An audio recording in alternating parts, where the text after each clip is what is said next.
Voici sur la scène du 77e congrès de la FNTR ici à Montrouge, j'appelle Anne-Marie Jean, Pascal Mechevant, Nicolas Robert et Frédéric Ronald sous vos applaudissements.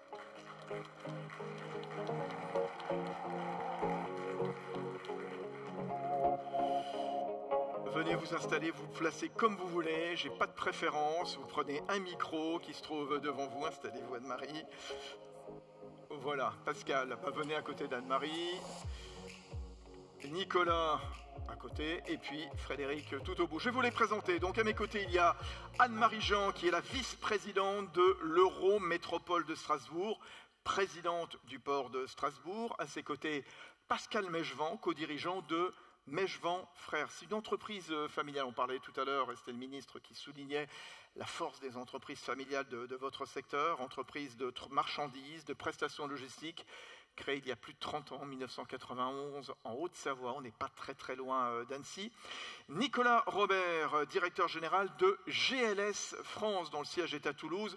C'est l'un des nombreux prestataires de transport de colis express en France, né il y a 35 ans en Allemagne et qui évolue dans le giron de Royal Mail. Et puis, le banquier, c'est Frédéric Ronald, parce qu'on a beaucoup parlé de financement avec vous, Frédéric, directeur du partenariat Piteas Arkea Bank, qui propose aux entreprises toutes sortes de solutions, de financement, des conseils en investissement financier, et vous êtes un des partenaires fidèles de la FNTR. Alors, on a voulu faire venir sur scène, en effet, des acteurs de terrain, des institutionnels. On attendait Antoine Pellion, qui est le secrétaire général à la planification énergétique, mais voilà, on a vécu un petit peu l'actualité en direct. Il était en route pour venir nous voir ce matin, pour venir vous voir, et puis il y a une dame qui l'a appelé, Madame Elisabeth Borne, la Première ministre. Voilà, il y a des priorités, donc il a fait demi-tour et il est allé à l'hôtel de Matignon. Vous ne le verrez pas ce matin, mais évidemment, il vous salue et il vous accompagne. Il pense beaucoup à vous, évidemment, dans toute votre transition environnementale. Voilà. 07 67 65 59 63, c'est anonyme. Vous continuez de poser des questions. Je voudrais qu'on parte déjà d'un constat. Je vous donne la parole, vous les transporteurs routiers, justement, quand on parle de décarbonation. Tiens, Pascal, prenez le micro, s'il vous plaît. Quels sont vos besoins? Combien ça coûte? Vous exploitez 20 tracteurs routiers de 44 tonnes. Comment vous faites? On pense à quoi? Racontez-nous. Je pense qu'il faut peut-être déjà commencer par un petit rappel rapide. Qu'est-ce que la décarbonation? Parce que c'est un terme qu'on balance à tout bout de champ. On va oublier le côté un peu écologiste, un peu greenwashing. On va parler de choses concrètes. C'est l'objet du congrès, l'objet de cette table ronde. La décarbonation pour notre secteur, c'est avant tout la problématique de l'énergie. On est basé à 98% sur le gasoil. Ça a été rappelé précédemment. On a quelques soucis d'approvisionnement. La slide sur les BRICS est surprenante, inquiétante. C'est eux qui possèdent les marchandises, c'est eux qui possèdent les ressources, pardon. Donc on a ce problème-là en premier lieu qu'il va falloir qu'on traite. Le changement de système énergétique est un processus très long. Donc il ne s'agit pas de s'y prendre au dernier moment quand on aura vraiment les problèmes. Les problèmes ont été signalés en leur temps par des gens qui sont beaucoup plus compétents que moi, comme Patrick Pouyanné, par exemple, qui a alerté depuis 2019 sur les problématiques à partir de 2025-2027. On a actuellement une forte tension sur le raffinage, donc qui crée un goulot d'étranglement sur le gasoil uniquement, d'où l'augmentation des cours actuels. Donc, première problématique, de toute manière, écolo ou pas, on a un problème sur l'énergie qui est le premier moteur pour nos véhicules. Okay. Ensuite, on a des contraintes qui nous sont apportées par l'Europe et qui descendent au niveau État français, feuille de route de décarbonation. On a aussi, et Madame Jean en est aussi quelque part le relais, on a aussi des pressions, enfin des obligations des territoires d'évoluer aussi là-dessus, à la fois sur la décarbonation, mais aussi sur les ZFE, sur la partie polluants locaux, ce qui n'est pas la même chose, entre parenthèses. Et donc tout ça fait qu'on se retrouve avec une problématique qui est forte, qui est là, et pour couronner le tout, la décarbonation va coûter, ça a été rappelé ce matin, va coûter très cher. La Banque de France l'a rappelé, on a quelques soucis de capitalisation dans les entreprises. Et là, pour le coup, c'est ce qu'on a martelé pendant 8 mois. La FNTR nous a été présente, comme les autres fédérations, sur la feuille de route de décarbonation. On a véritablement bataillé pour faire entendre notre point de vue et notre problématique sur le financement de cette transition. L'incapacité des entreprises, quelle qu'elle soit, quelle que soit sa taille, quelle que soit sa santé financière, à aller dans une forme de délire, si je puis dire, sur l'électrique. Et donc tout ça a été martelé. Et pour finir, nous, on voit quand même, toutes les OP le rappellent, 2 vrais leviers et non pas un seul. On nous rabat à longueur d'année que le seul levier, c'est le verdissement de la flotte. Nous ne sommes pas d'accord, clairement, on l'a dit. Il faut bien parler aussi de verdissement du fret. Et le verdissement du fret, pour renforcer le message de Marc Toiti positif, c'est que c'est la compétence de nos entreprises. C'est vraiment la compétence. C'est là où on peut faire vraiment le véritable bras de levier et obtenir des vrais résultats. Alors vous avez planté le décor, Pascal, mais concrètement, pour bien comprendre ce qui se passe dans votre entreprise, je le disais, 20 tracteurs routiers de 44 tonnes, quelle est la part de ces tracteurs qui est GNV, qui est électrique, qui reste diesel? Racontez-nous ce que vous faites, ce que vous pouvez faire et ce que vous ne pouvez pas faire encore. Ce qu'on a fait jusqu'à aujourd'hui, c'est qu'on a été un petit peu moteur depuis une dizaine d'années sur la partie GNV. Grâce au travail que nous avons fait avec nos clients, chose importante, c'est quelque chose qui est à travailler énormément. Encore une fois, je ne me pose pas en donneur de leçons. Je vous partage simplement notre retour d'expérience. On a travaillé fortement avec nos clients, ce qui fait que pendant la crise du gaz, on a eu 0 tracteur arrêté sur toute la période de la crise énergétique, du prix. Donc ça a été... Et aujourd'hui, ils sont plutôt contents qu'on roule avec un carburant qui est nettement moins cher depuis quelques mois. Ça tend à durer un petit peu. Donc on est déjà passé sur 50% de notre flotte. 50. Par contre, on n'ira pas au-delà. Pourquoi? Qu'est-ce qui vous empêche de... On appréhende ce mix énergétique comme un bras de levier sur nos achats. Puisqu'on l'a vu jusqu'à maintenant, quand le gasoil est élevé, le gaz est un peu moins, et inversement. Donc nous, on s'en sert comme outil de pilotage sur nos achats et maîtriser nos coûts. On parle du gaz, mais qu'est-ce qui vous empêche, par exemple, au moment où on parle beaucoup d'électrification, un petit peu partout, dans l'industrie, dans l'automobile, et dans votre secteur du transport routier, qu'est-ce qui vous empêche de passer à l'électrification lourde? En fait, c'est les collègues de Frédéric qui nous posent un souci. Il répondra après, accusez, levez-vous après. C'est un peu eux qui nous posent un souci. Je m'explique. Ça coûte cher. On a commencé à regarder pour certains clients l'électrification des tracteurs routiers 44 tonnes. Donc on a demandé des prix aux constructeurs, on a demandé les coûts de revient, les contrats d'entretien et compagnie. Et puis à la fin, on a vu le montant qu'il fallait mettre sur la table. Alors, combien qu'on se rende compte? Actuellement, un diesel, c'est quoi, 160 à peu près? Bon, un diesel, 150, 160. Beaucoup d'entre nous l'achètent à 100 000. On a un 100 000, bon, très bien. Bon, l'électrique. Mais par contre, les véhicules électriques, tracteur 44 tonnes, encore une fois, avec des autonomies assez restreintes, on est autour de entre 300 et 400 000 euros le tracteur. 3 fois plus. Et surtout, il faut rajouter les 100 000 de la borne parce que personne ne veut la financer. Donc on est à 500 000 le ticket pour commencer à mettre à la route un véhicule. Okay? Ça, c'est le premier écueil. Dans écueil. notre structure de bilan, quand on va voir notre banquier, il fait comme tout le monde, il fait ce qui a été expliqué tout à l'heure pour la Banque de France, il analyse les ratios. Et donc les ratios font que sur 20 véhicules, on peut en financer 2 maximum. Et nous serions beaucoup dans ce cas-là.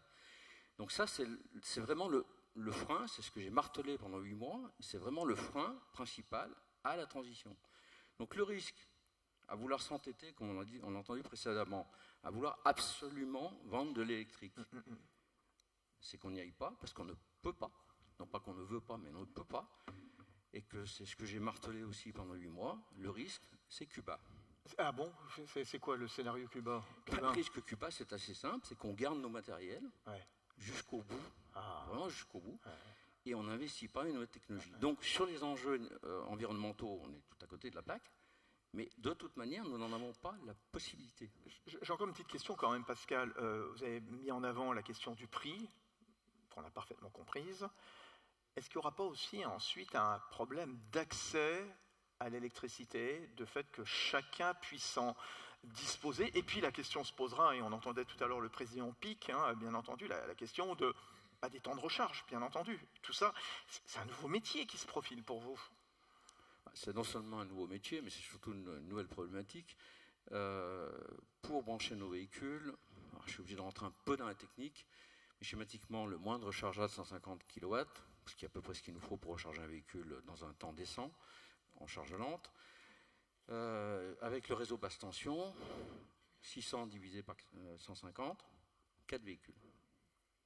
Donc ça veut dire que le réseau basse tension que la majorité d'entre nous ont sur leur site ne permet de brancher que 4 véhicules. Alors c'est un peu plus en termes de charge, parce qu'on peut piloter de la charge sur une nuit en plus pour plusieurs véhicules, mais schématiquement c'est ça. Donc ça veut dire qu'assez rapidement, on va devoir passer sur la haute tension. La haute tension, c'est le 20 000 volts. Elle n'est pas toujours présente, même dans les zones industrielles, à proximité du transporteur, du point de transporteur. Mais alors là où ça devient ubuesque, c'est que quand on se branche sur la haute tension, on devient quasiment opérateur du réseau. C'est-à-dire que le transformateur est sur la ligne, coupe la ligne, et on doit garantir le même niveau de service que les compagnies comme Enedis, comme les régies. Ce n'est pas notre métier. Donc la problématique d'accès à l'énergie avec l'électrique, elle est véritablement là. On attend depuis des mois une étude Enedis qu'on nous promet à chaque fois sur le véritable potentiel d'électrification des transporteurs, chacun où il se trouve. Donc on espère, visiblement, c'est annoncé pour les mois prochains, qu'on a une réponse là-dessus. Nicolas Robert, comment est-ce qu'on lève tous ces freins?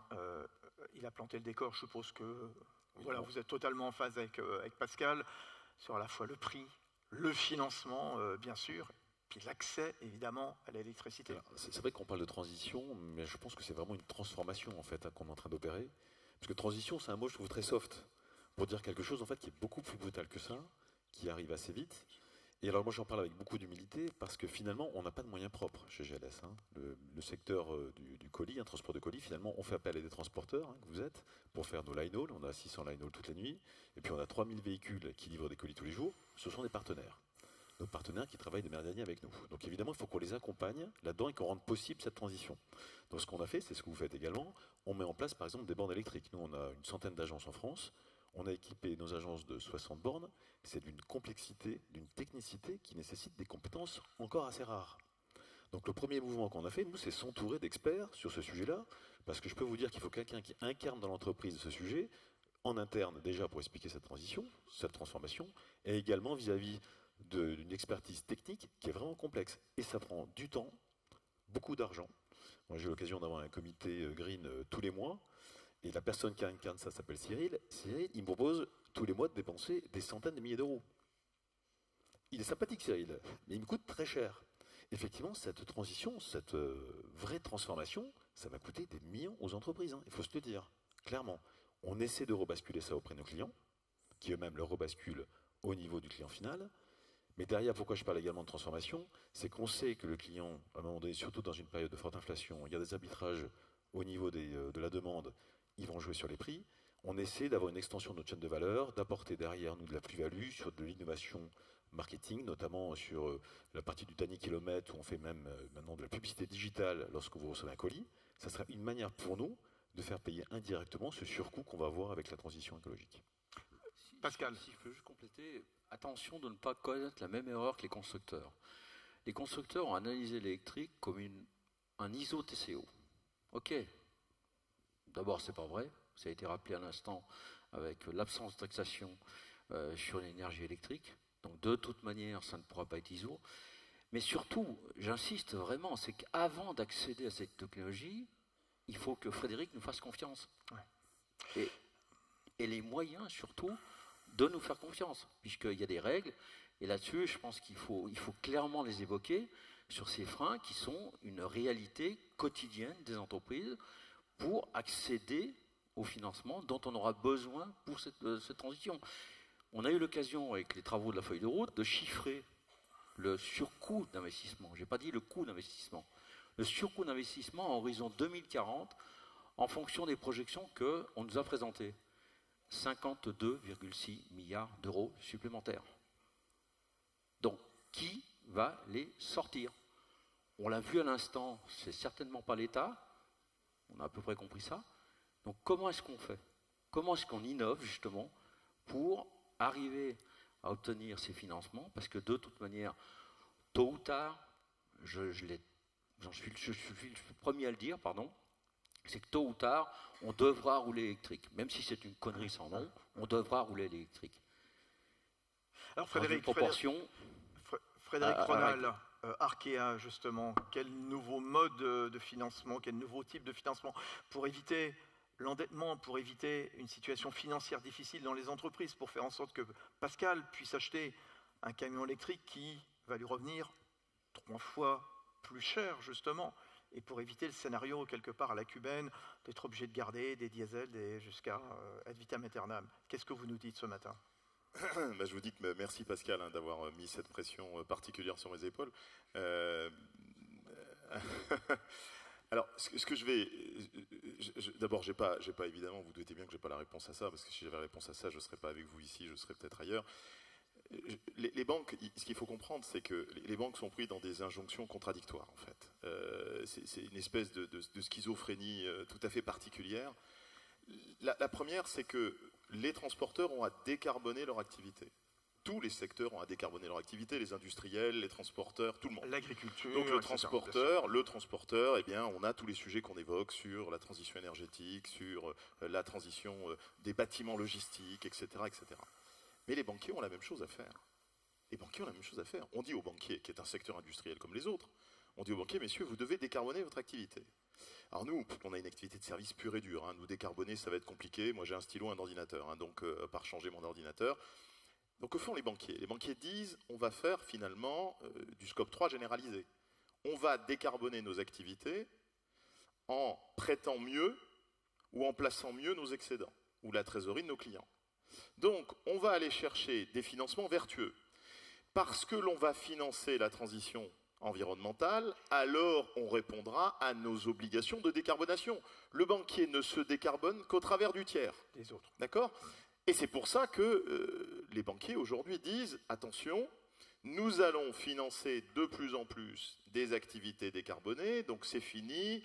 Ne comptez pas sur nous pour financer du charbon. La plupart des établissements bancaires aujourd'hui, en France en tout cas, même si le charbon reste encore très largement financé, voire subventionné, mais on a décidé d'eux, et progressivement, on va sortir un certain nombre d'activités. Si aujourd'hui vous allez voir votre banquier en disant j'ai un super camion d'occasion, c'est un Euro 3 en parfait état, on vous dira écoutez, désolé, on ne le financera pas parce que c'est un Euro 3 et qu'on ne veut plus.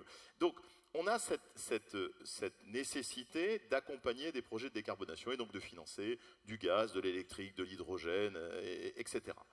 Ça c'est cette première partie où le banquier dit résolument, attention, il y a des activités qu'on ne financera pas, et si on continue à les financer, on les financera plus cher que les autres. Donc en gros, on va vous donner un bonus pour être vertueux. Et puis après, il fait son boulot. Donc on ramène le banquier dans son travail du quotidien, le chargé d'affaires, le directeur d'agence, qui lui, il va financer, puis on lui apporte un dossier, comme dit Pascal. Alors on a un camion qui vaut 3 fois plus cher, donc c'est 3 fois plus d'endettement, quand je prête 100 000 euros, quand je prête 300 000 euros. Donc j'ai un camion qui vaut plus cher, j'ai pas forcément en face le triplement des revenus du véhicule. C'est-à-dire que si le véhicule, il rapporte 3 fois plus, le problème est neutre, le banquier dira, il y a le modèle économique, l'équilibre économique. Mais c'est pas le cas. C'est pas le cas. Donc, je finance plus cher, donc je vais devoir m'endetter plus puisque je m'endette sur des matériels plus chers. Et quelle est ma capacité de remboursement? Et ma capacité de remboursement, on l'a bien vu ce que disait la Banque de France, les chiffres d'affaires augmentent, la valeur ajoutée diminue. Dans un secteur du transport qui, traditionnellement, est un secteur à marge faible. Alors, c'est un secteur particulier, c'est un secteur horrible pour un banquier, puisque c'est un secteur ultra-capitalistique, mais qui a des marges structurellement faibles. Et donc, le problème, c'est qu'aujourd'hui, endetter encore plus et encore plus vite, le président Pic l'a rappelé, 600 000 véhicules. 600 000 véhicules à financer, avec des entreprises qui, clairement, aujourd'hui, n'en ont pas les moyens.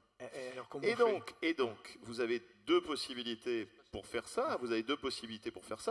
La première, c'est que l'ensemble de la chaîne qui construit le modèle économique évolue à la même vitesse. C'est-à-dire que j'ai un camion qui vaut 3 fois plus cher, mais j'ai un chargeur qui paye 3 fois plus cher, et un consommateur qui paye 3 fois plus cher son produit à l'arrivée. Et donc, vous transportez l'augmentation. Deuxième possibilité, vous avez, mais qui est une possibilité qui est théorique, c'est que plus vous aurez de véhicules électriques, plus vous aurez de véhicules gaz, plus vous aurez de véhicules hydrogène quand il y en aura un jour, et plus les prix tomberont. Mais pour qu'il y en ait de plus en plus, il faut les vendre de plus en plus, et pour les vendre, il faut un modèle économique. C'est le chat qui se mord la queue. Ou, troisième possibilité, vous subventionnez. C'est-à-dire qu'à ce moment-là, il y a un bienfaiteur, alors qui peut être l'État ou qui peut être ce que vous voulez, qui dit, bah écoutez, le camion il vaut 300 000, la capacité de remboursement du transporteur c'est 100 000 et pas 300 000, eh bien il y a 200 000 euros qui sont subventionnés. Mais là, ça pose la problématique donc du financement de cette transition énergétique. Et est-ce que aujourd'hui l'État, alors j'entendais le ministre qui disait on va mettre 100 millions, 200 millions, et puis Pascal qui dit ça va coûter 60 milliards. Donc il y a un problème aujourd'hui de déséquilibre entre ce qu'on est capable d'apporter à un secteur pour que ce secteur puisse continuer à investir, et puis la réalité des chiffres de ce secteur. Donc aujourd'hui, on est un peu dans l'impasse. Et puis dernier point, le banquier, il adore les environnements certains. Le banquier, il veut savoir ce qui va se passer en 5 ans. Et dans cet environnement-là, on a des banquiers qui se disent, mais bon sang, moi aujourd'hui, j'ai quelqu'un qui me demande un camion électrique, mais je ne sais pas comment ça marche. Est-ce que c'est la bonne solution ? On a ce problème d'incertitude, de flou, de difficulté à appréhender l'avenir. Et ça, évidemment, pour les banquiers, dès qu'on a ce trouble, dès qu'on a du flou, forcément, le banquier il a tendance à dire oulala, voilà. Donc on est dans ce monde où le banquier a l'obligation d'investir et de financer de plus en plus cette transition environnementale. C'est une obligation absolue qu'il a. Et en même temps, quand il revient au bilan, quand il revient au micro, il fait comme... Voilà. Et aujourd'hui, on n'a pas la solution très clairement. On vous a compris, parce que clairement, là, sur les 3 options que vous nous avez présentées, c'est loin d'être satisfaisant. Je dirais même que c'est insatisfaisant. Et j'allais dire peut-être spécialement le 3e sur la subvention, dans le contexte actuel. Nicolas, Anne-Marie, allez-y, Nicolas, allez-y. C'est vrai qu'on a dans le système de colis un système de subvention qui peut arriver, mais c'est déjà assez temporaire. Et on ne peut pas bâtir une solution vis-à-vis d'un client sur quelque chose qui peut disparaître d'une année sur l'autre. On a des appels d'offres très artificiel, qui sont sur plusieurs années. C'est extrêmement surtout fragile. On doit construire quand même. Et c'est lourd en plus à remplir. Enfin, je veux dire, même si notre administration, notamment fiscale, marche très bien, par contre, l'administration derrière pour mettre en place des dossiers, ça met du temps, c'est très long. C'est pas le même temps que celui du business, il faut se dire les choses, quoi. Donc, tout ce qui est bâti uniquement sur la subvention, ça peut aider au début, ça aide. C'est vrai que c'est quelque chose qui aide au démarrage. Ensuite, je pense que c'est pas sain, et on le voit, l'état de nos finances ne permettront pas de subvenir longtemps là-dessus. Surtout qu'on doit construire du dur sur vraiment des décennies, clairement, et la notion même de subvention, c'est artificiel, c'est temporaire. Anne-Marie Jean, allez-y, pardon, je ne vous ai pas trop donné la parole jusqu'à présent. Prenez la parole. On est dans une impasse ou pas ? J'espère bien que non, parce que sinon c'est pas très sympa pour nous tous ici. Bon. On a effectivement tous plein d'enjeux auxquels il faut répondre. Votre secteur est à la croisée de beaucoup. On a beaucoup parlé là donc de décarbonation, c'est-à-dire les enjeux sur le climat. Dans les courbes qu'on n'a pas montrées tout à l'heure, il y a aussi celle malheureusement des températures, celle de la crise de l'eau, celle des catastrophes naturelles qui augmentent. Voilà, on doit faire face à tout ça. Donc la question du changement climatique lié au CO2. Les questions de pollution de l'air et des maladies qu'elle génère dans maladies respiratoires. On va en reparler à propos des ZFE dans une poignée de secondes, bien sûr. Voilà. Et c'est effectivement un autre sujet, comme vous l'avez dit. Parfois, on peut traiter en même temps la décarbonation et les NOx. La lutte pour la planète et lutte pour la santé publique, oui, bien sûr. Exactement. Votre secteur est aussi confronté aux questions de congestion des voies de transport, des nécessités d'investissement si on veut décongestionner, mais ça ne marche pas forcément toujours. Donc il y a ces questions-là auxquelles la population est de plus en plus sensible. Les questions du bruit, qui sont aujourd'hui également de plus en plus documentées en termes de santé publique. Et les études qui sortent actuellement montrent que le bruit cause en fait autant de dégâts à l'heure actuelle que les questions de pollution atmosphérique et qu'il faut s'y attaquer. Le bruit, il y a plein de contributeurs, mais il y a aussi les véhicules de toutes sortes, de la mobilette au camion. Bref, voilà, on a tout ça auquel il faut faire face. Et en même temps, votre pub qu'on voyait là régulièrement, elle est très très bien faite. En effet, on a besoin du transport aujourd'hui, du routier aujourd'hui. Aujourd'hui, on ne sait pas s'en passer. Moi, toute présidente de port que je suis, qui aimerait tout mettre sur des bateaux, non, ça ne marche pas. On doit tous ensemble travailler à effectivement massifier au maximum le transport, et notamment sur les plus longues distances. Et pour cela, le fleuve et le fer sont d'excellents moyens. Donc tout ce qu'on peut faire pour reporter du trafic, chaque fois que c'est possible, de la route vers le fleuve et vers le fer, c'est bon à prendre, mais on ne peut pas tout transposer. Donc on a effectivement besoin du transport routier, et on a besoin qu'il puisse apporter sa contribution, comme c'est dit depuis ce matin, à toutes ces questions de transition. On a besoin du transport routier, évidemment, et vous êtes toutes là, tous et toutes là, évidemment, vous en êtes témoins. La question qui va se poser aussi, c'est quel est le coût du transport à terme, justement. avec tous ces paradis, ces nouveaux paradis, ces nouvelles données justement de poids lourds qui coûtent plus cher, de est-ce qu'on doit répercuter ou pas. Clairement, un poids lourd qui fait x3, est-ce qu'on va le répercuter au client? Oui, il y a une La marge, question se pose. il y a une marge d'acceptabilité qu'on sait évidemment, est-ce limitée qu'il va par le l'accepter? client. Voilà. Ceci dit, du côté du client consommateur final, hein, il y a du transport de produits directement destinés au consommateur final, beaucoup de choses destinées au B2B. Du côté du consommateur final, je pense qu'il faut vraiment que tous ensemble, et que les pouvoirs publics doivent y contribuer à l'éducation du consommateur. Ce joli petit mirage qu'on a sur les sites internet en disant transport gratuit, etc. Le transport n'est pas gratuit, vous le savez parfaitement. Évidemment.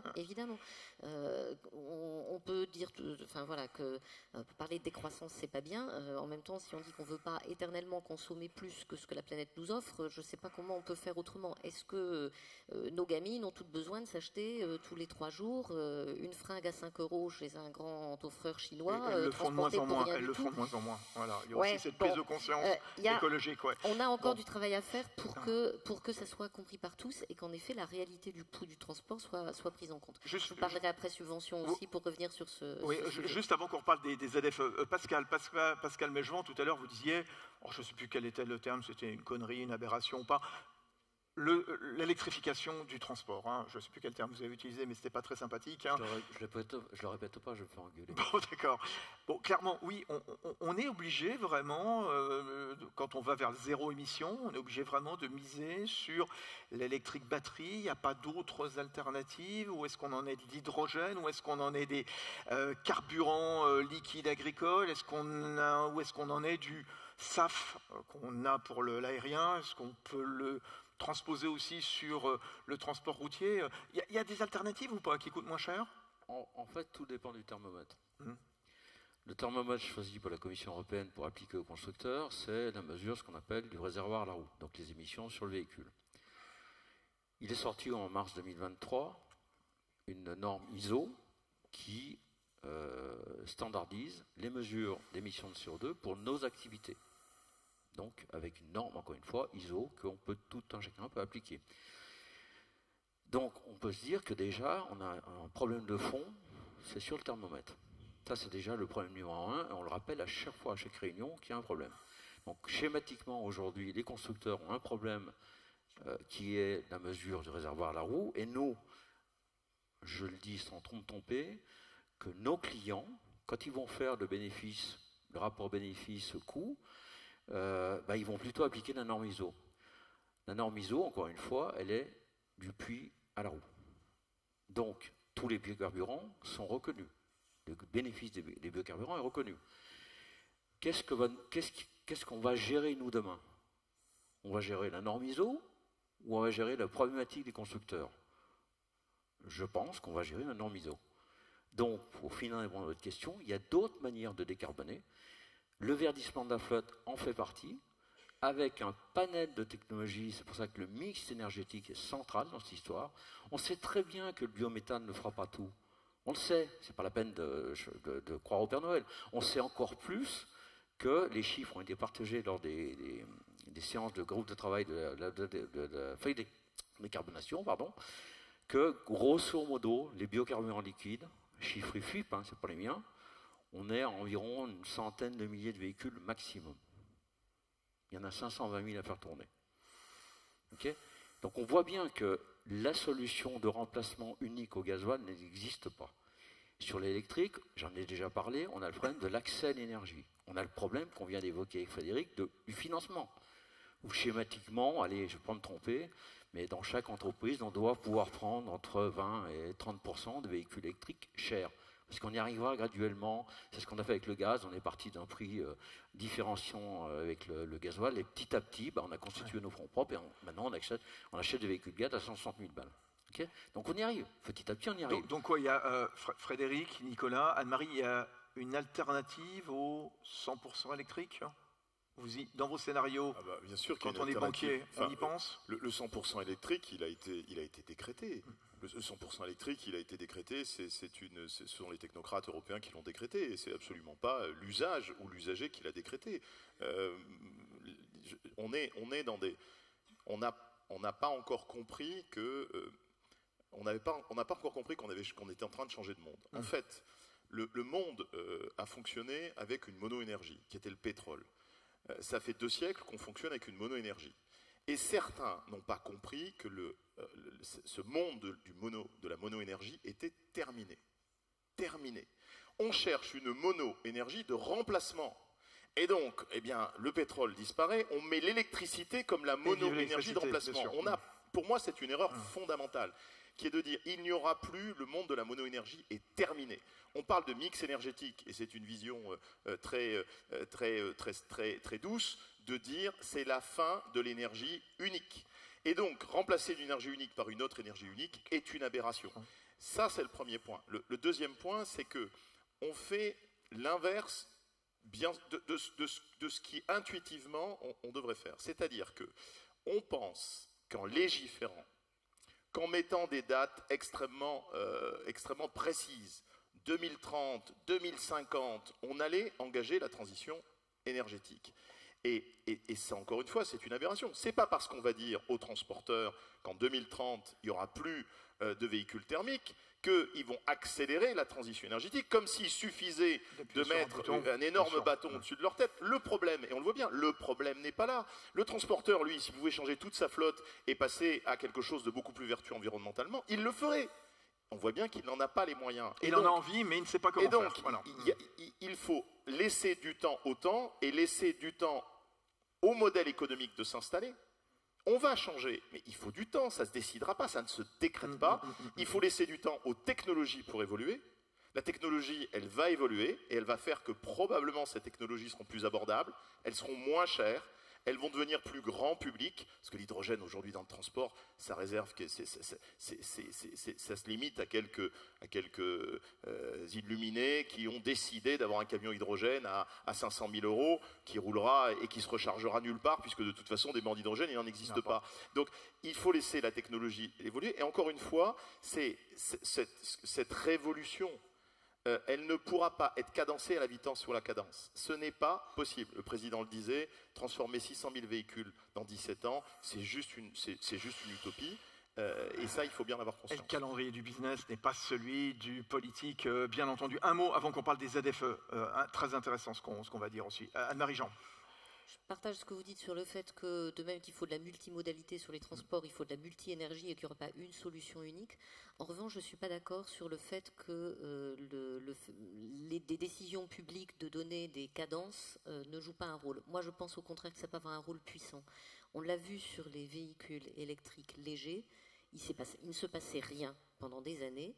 Il a fallu que l'UGAP, avec donc le groupe La Poste et d'autres acheteurs publics, lance en 2010 un appel d'offres européen de 15 000 véhicules utilitaires légers pour que tout d'un coup, les constructeurs qui jusque-là sortaient ici une petite série expérimentale de 20, ici de 30, ici de 50, trouvent une réponse. En l'occurrence, l'appel d'offres a été remporté par Renault et c'est la Kangoo Z2 qui est apparue et qui aujourd'hui fonctionne très bien. Donc le fait que des acteurs publics donnent un signal, ça fait quelque chose. Moi, j'espère que le fait qu'au niveau européen, et je pense qu'il faut que l'Europe soit beaucoup plus visible là-dessus, qu'au niveau européen, sur les zones à faible émission, on va en reparler en termes d'accompagnement, mais que sur les zones à faible émission, un signal soit donné, que des calendriers soient donnés, ça aide les constructeurs à se bouger. Je regrette, tant qu'ils peuvent continuer d'amortir les technologies qui tournent très bien, le diesel, ils maîtrisent ça parfaitement, ils gagnent très bien leur vie avec, ils n'ont aucun intérêt objectif à sortir autre chose. Donc ça commence à venir, mais pour l'instant c'est encore très cher. Je pense que le fait qu'ils aient la certitude qu'il y aura une demande, fera qu'ils vont un peu plus se bouger et produire davantage et produire à un coût meilleur qui fera qu'on s'en sortira tous. Pascal, un mot. Trois petites remarques rapides. Vous avez évoqué des financements publics. On vient de vous l'expliquer. On est sur un monde privé avec des accès au financement qui sont différents. Premier point. Deuxième point, au niveau de l'évolution des prix des véhicules, on nous a présenté dans le cadre de la feuille de route, on peut donner les chiffres, ils sont partagés, ils sont publics. La baisse pour obtenir un véhicule 44 tonnes à moins de 200 000 €, c'est 2038. On n'est pas bien en phase avec les objectifs. Okay, donc la solution qui va arriver, je vous le dis, là je vous le signe tout de suite, c'est au ralentissement de l'investissement. Cuba. Mais Cuba ne va pas durer ad vitam aeternam. Va arriver derrière des constructeurs chinois. Donc ça veut dire que par ce biais-là, demain matin, il n'y a plus un constructeur en Europe. Parce que c'est les seuls à qui on pourra acheter des camions chinois ou low cost. Oui, peu importe. Ouais. Donc attention à ce tempo. Si on va trop vite, oui, on achètera des camions électriques, mais ce ne sera pas des camions européens. Ouais. Est-ce que le continent aura gagné? Je ne suis pas certain. Non. Les zones à faible émission, alors là on est dans une autre problématique, on parlait de la lutte pour l'environnement, la lutte pour le climat, là aussi lutte pour la santé publique bien sûr. Il y a des missions flash qui ont été constituées donc, cet été à l'Assemblée nationale, au Sénat, pour voir ce qu'on allait faire de ces zones, comment est-ce qu'on allait aménager, quel accompagnement de ces zones à faible émission qui seront obligatoires l'an prochain en 2024 dans les villes de plus de 150 000 habitants. Il y en a 11 actuellement, il y en aura 44 fin 2024. Et c'est vrai que ça pose des tas de questions, aussi bien pour les habitants que pour vous, les professionnels du transport. Quels écueils ça pose, quels soucis ça pose? Tiens, Nicolas Robert. Alors, il y avait un article, je crois, dans Le Monde au début de l'année qui indiquait ZFE, c'est mal parti. Et en fait, derrière l'acronyme ZFE, il y a plein de zones différentes, en fait. Je regardais, ne serait-ce que les critères, en fait. Vous avez certaines zones, c'est du critère 5, 4, 3 sur Grenoble. Critère 3, c'est quand même 34% des véhicules qui sont concernés, quand même. Donc si on interdit quand même 34% des véhicules à court terme, ça va poser quand même des problèmes, y compris sociétaux, d'ailleurs. Il y a la problématique également en fonction des villes, parfois c'est l'hypercentre, parfois ce sont une dizaine d'agglomérations. Et en plus, désormais, vu la complexité, les villes mettent désormais des dérogations, parce qu'ils se rendent bien compte que finalement, annoncer effectivement une barrière à un instant T et se rendre compte que juste à T-1, c'est pas applicable et que ça va poser un problème, ils reculent. Donc elles sont gérées de façon différente selon les villes et même à l'intérieur d'une ville. Alors, et après, derrière, mais c'est là où en fait je pense et pourtant il y a beaucoup de dialogues, il y a beaucoup de discussions, il y a un nombre de rapports incroyables, mais le pragmatisme du transporteur n'est pas écouté. Je vais prendre un exemple sur le monde du colis que je connais bien. Pendant la peak season, donc ça c'est les livraisons de colis avant Noël, vous avez une explosion du flux de 35%, 40%. Donc on peut très bien se dire oui effectivement on va faire le maximum, on va respecter les ZFE pendant toute l'année, etc. Comment je vais derrière moi embarquer des partenaires pour que tout d'un coup ils aient 35% de plus de véhicules qui vont utiliser uniquement pendant 5 semaines? Ça ne sera pas possible. Pas à court terme. Anne-Marie Jean, ça va être quoi ces missions flash? De quoi on va parler? Vous y avez participé justement, il y a un certain nombre de conclusions qui commencent à être remises au ministre Christophe Béchu.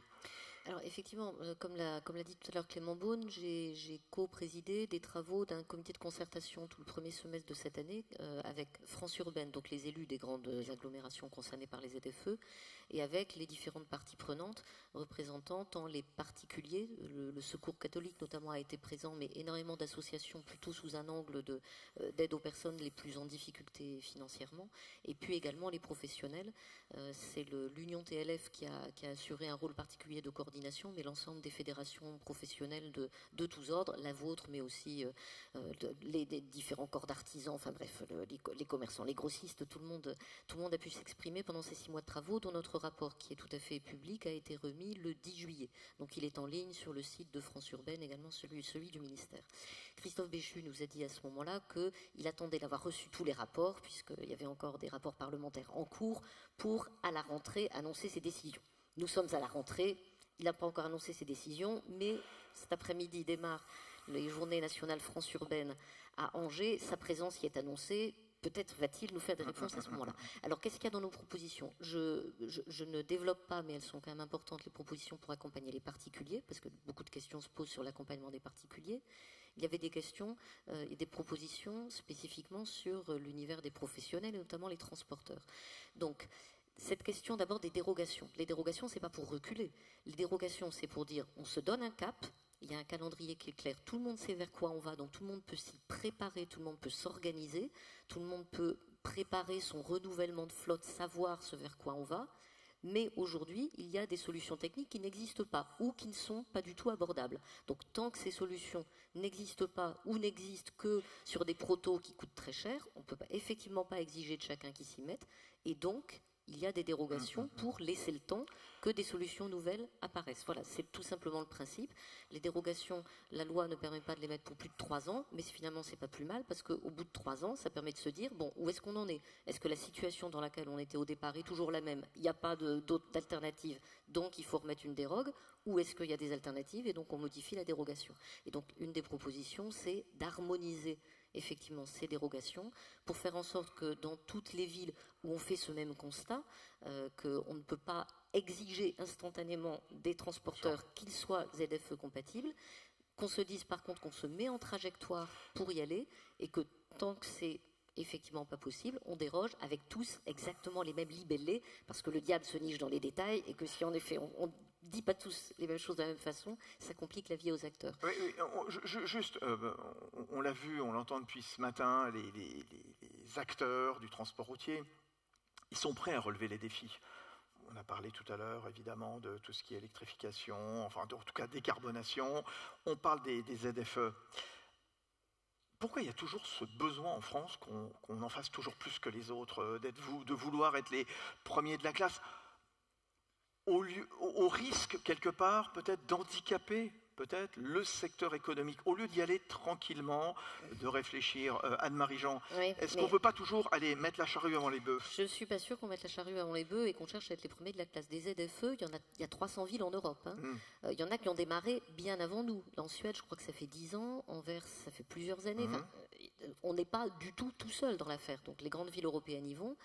Dites qu'on y va trop vite à une famille qui a son gamin qui fait des bronchiolites et qui est en panique tous les 4 matins. Je ne remets pas en cause les objectifs, voilà. Attention, bien sûr. Donc, en effet, il y a une vraie urgence collective. C'est pour ça que moi je crois beaucoup à l'intérêt de se donner des échéances, des calendriers et d'y aller tous ensemble.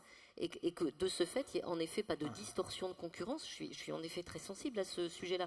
Entre guillemets, c'est pas le mien. Moi, en tant que métropole, c'est pas mon sujet, mais je l'entends très bien. Et c'est pour ça que je prône que, au moins au niveau français où on sait se coordonner, mais aussi au niveau européen, on aille au même rythme pour faire en sorte que ça soit accompagné et également que nous mettions en place des subventions. Je suis entièrement d'accord avec vous aussi pour dire que ça ne peut pas se picouser à l'argent public éternellement, mais qu'en effet, ça peut aider à enclencher. Et nous, au niveau de l'Eurométropole, il faut se battre à armes égales pour éviter les distorsions de concurrence, bien sûr, surtout quand il y a des choses qui se passent de l'autre côté de votre fleuve que vous connaissez par cœur, le Rhin. Un mot, parce que je voudrais qu'on prenne quelques questions, et puis après, il y a vous allez voir un grand expert qui va prendre la parole, qui est formidable, qui va vous parler de votre santé, en tout cas de votre bien-être. Vous, dirigeant entreprise, il est génial, il va nous accompagner jusqu'à 13h. Nicolas Robert. Très rapidement, parce qu'effectivement, vous comparez par rapport à d'autres pays, je suis dans un groupe européen, je vois ce qui se passe dans les autres pays. Et c'est là où je pense que malheureusement, c'est une véritable transformation qui ne concerne pas que le véhicule, qui aurait sa globalité.